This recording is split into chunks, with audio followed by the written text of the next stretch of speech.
You're welcome. Thank you. Thank you. Sorry. No.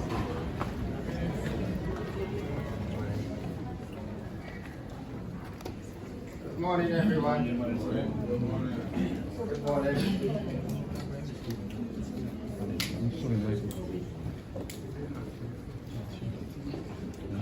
May I?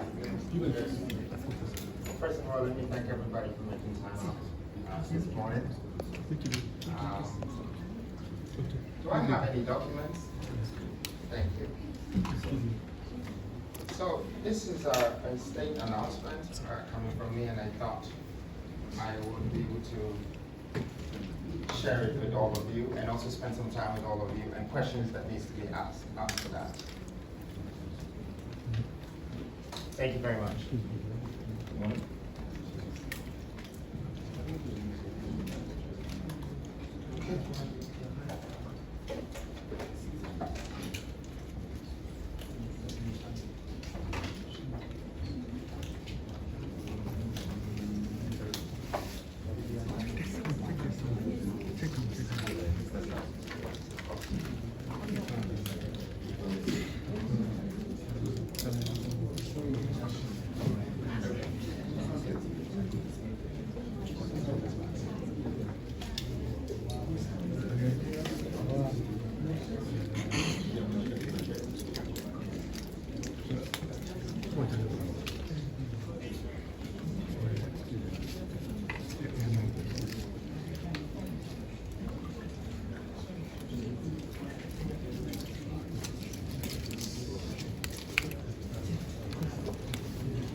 Are we ready?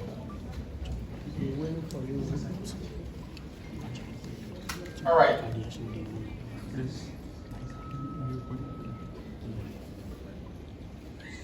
So this morning, I decided to hold a press conference with all the media platforms so my voice can be out. First of all, it's concerning my registration process and the irregularities. So, I'd like to share with you that here is a certificate for registration for a party, but it is a provisional certificate. On the 12th of September 2023, we submitted all the forms and the requirements that is needed for a citizen of this country to form a party, so we can also become a part of our national government and contribute to the development of this country. As per the EC's own constitution, an application should receive a response not later than 7 days upon the application. There was a banker's draft that was also released in cash. But that 7 days came up the 12th of September, and this certificate never showed up. We wrote a letter to follow up. And then on, we still did not get the response. On the 30th of May, after 6-7 months, we got a call saying that the application would be ready. And I think sometime in June, finally, the application, the certificate, which is provisional, was ready. Now here's the problem. If you get this certificate, you have to go through a gazetting system. You will be vetted by the EC. And it will take 3 months. So after the 3 months, before they decide to give you the license, in this case, we were prepared with our movement company as well, just in case we were delayed. That's exactly what has happened. After 8 months of putting this registration through, we received a provisional license after 8 months, which makes it very difficult for us to risk another 3 months of getting the actual license before we can proceed as a party. Completely makes it impossible for the new force. And therefore, I'm here to announce that the new force plans going forward is to run as an independent candidate for this year, 2024. We believe that if we have to wait for 3 months and we're guaranteed to still get this license, we wouldn't have 2 months to even campaign or market for this party.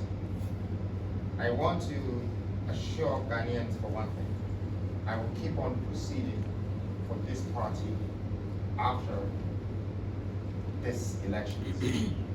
At this very point, the new force, ourselves, the team, and all the people that have been a part of this believe that is a great idea for us to go ahead with the independent candidates. Now, in the past, I know that a lot of people haven't been successful being independent. But the one thing that freed Ghana from the imperialists is independence. That's how we started. So the one thing that I believe would relieve Ghana from our political principles, which is undermining the nation's development and the country's development, is independence. Today, I courageously stand here and say that I would be able to get onto the ballot based on us serving or submitting the right requirements by EC, and we will make a big difference. We would make history in this very coming election. Thank you. Now I'd like to share the plans with you.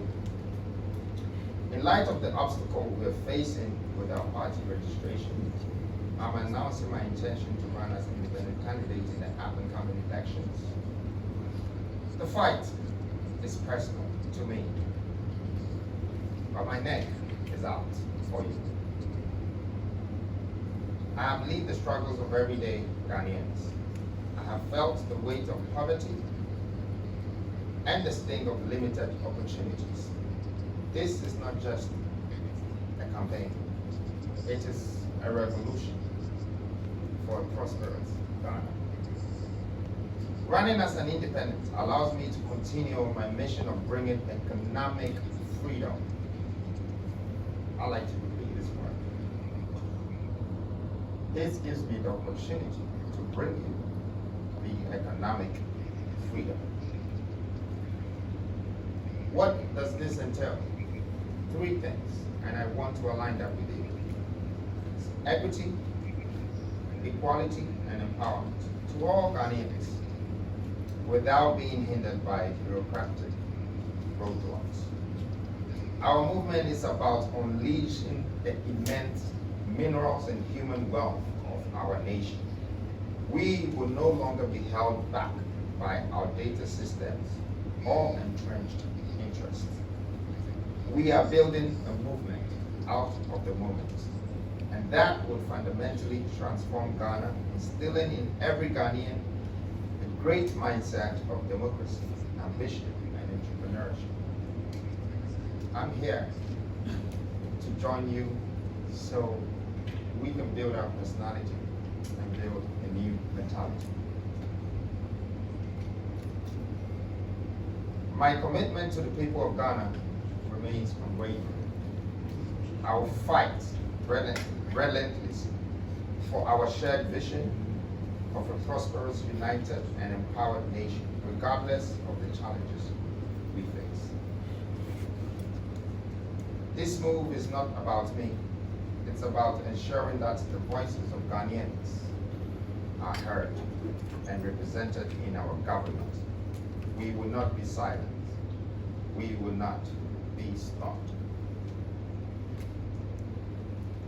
This is my small speech to let you know and to assure you that I took this decision, not because I just want to be a part of whatever that is existing in this country, but I took this decision because I want to be courageous enough to stand with you for our voices to be accepted, for us to be a part and the power that governs us. We need to be the ones who will be responsible for the leaders that we choose in this country.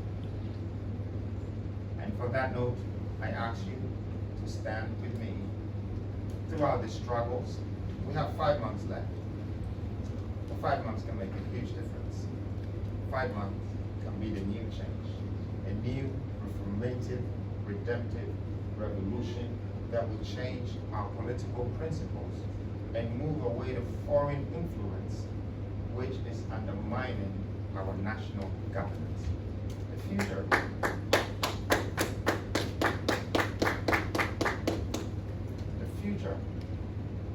should not be dependent on us. The future should be prepared for our children. For the ones who are coming are the ones that we need to prepare Ghana as a new Ghana for them. Whatever we have been through, these mistakes, we should learn from it. These lessons, we should grow from it. But just to remind Ghanaians that a first mistake is a mistake, but the second one is a decision. And our decision has to be right to help this nation. Thank you.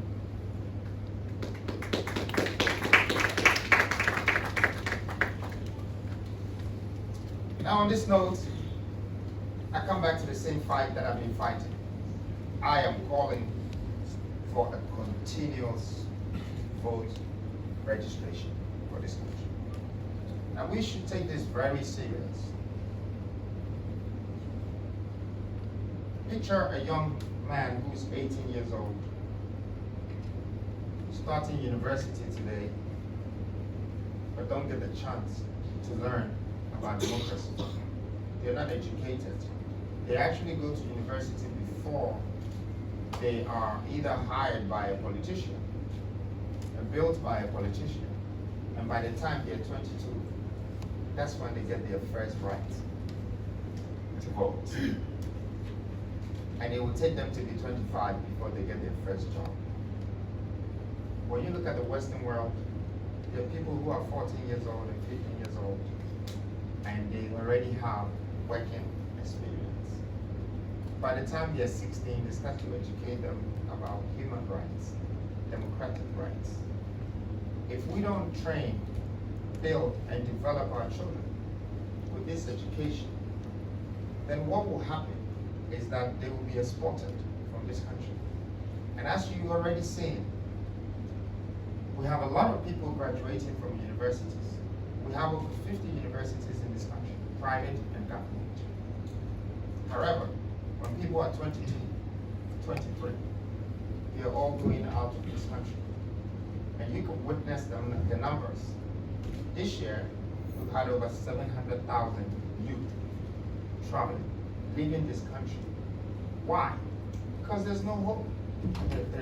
There's no future, and there are no jobs. Now, I'd like to explain to Ghanaians what this is. It's called exporting skills and talent. When you let people export your talent from your country and your skills, you are losing to the other part of the world. So, at this very moment, I want Ghanaians to picture the Ghana we're living in.